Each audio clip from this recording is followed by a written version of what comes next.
Good morning guys. For today's video, papunta po tayo ng farm para magtanim ng saging at tutor ko na rin kayo saan matadaan. So, keep on watching guys.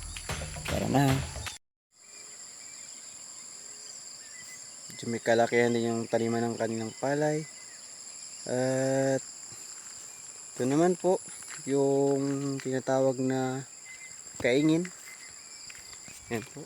Tingnan nyo guys, sobrang taba ng palay dito sa kaingin. Yan, malapit na po yan mamunga. So, kunting panahon na lang.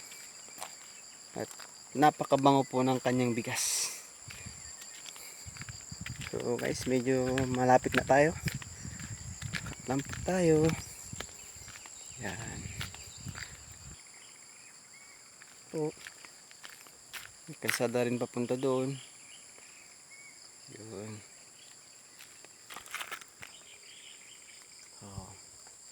So guys, yan po yung unang kaingin dito na madadaanan natin. Yung pangalawa na sa itaas po. So malapit na po tayo sa pangalawang kaingin.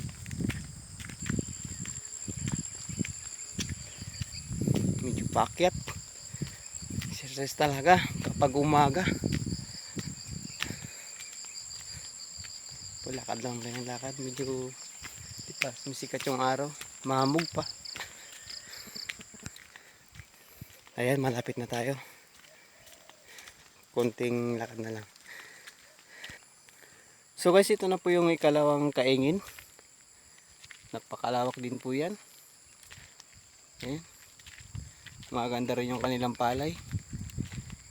Tapos ito rin po yung ikatlong kaingin. May bahay na yun pero medyo may kasukalan kasi sobrang sipag ng may-ari. Oh, tulog pa nga. So sa atin po, nandun pa sa unahan. Kunting lakad-lakad pa. Yun. Talagang malapit na. Iba na po tayo ng daan. Dahil dito na po yung daan papunta sa ating pagtataniman ng saging.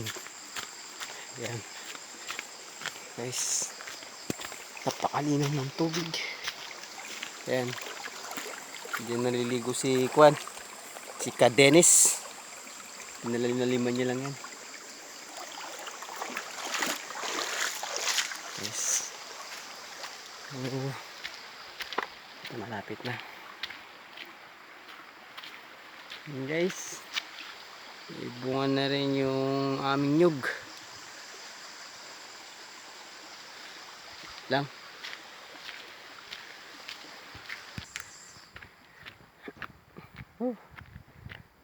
Kapagod.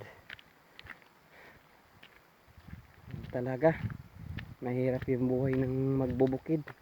Pero masaya. Guys, yun yung nadaanan natin kaninang palayan. Blurred.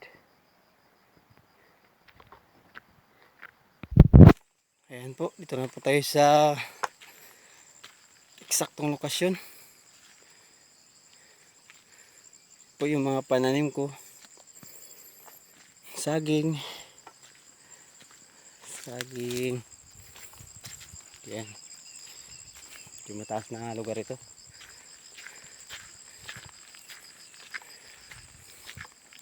Okay. So, bisa natin magtanim. Saging. Malawak-lawak po yan.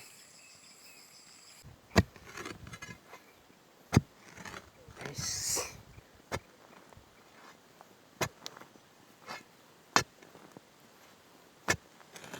Lambot lang.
Okay. So, ayun. May mga naitanim na rin ako doon. So, dito na lang ang area na to. Mga 20 pa kapuno. Yung kulang. Guys, talagang bundok po talaga to siya.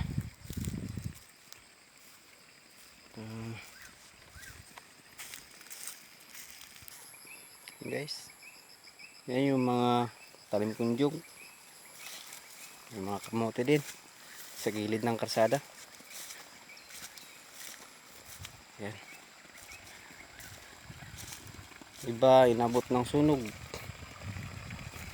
Ang init na apoy. So dito guys, dyan ako magtatalim ng talong. Siguro kakasya dyan ng mga 300. Medyo bangin lang, pero mataba naman ang lupa dyan. Guys, yung tubig 24/7 po yan, walang kamatayan. Yan. Linaw po yan.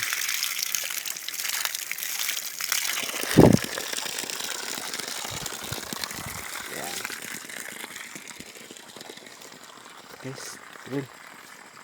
Sa kabila may mga kaingin pa dyan. Nandun. So hanggang dito na lang guys. Maraming salamat po sa panonood. At follow na rin sa aking Facebook. Kung nagustuhan nyo yung video nito, pahingin naman ang inyong comment dyan or share. So hanggang dito na lang guys. Thank you. God bless.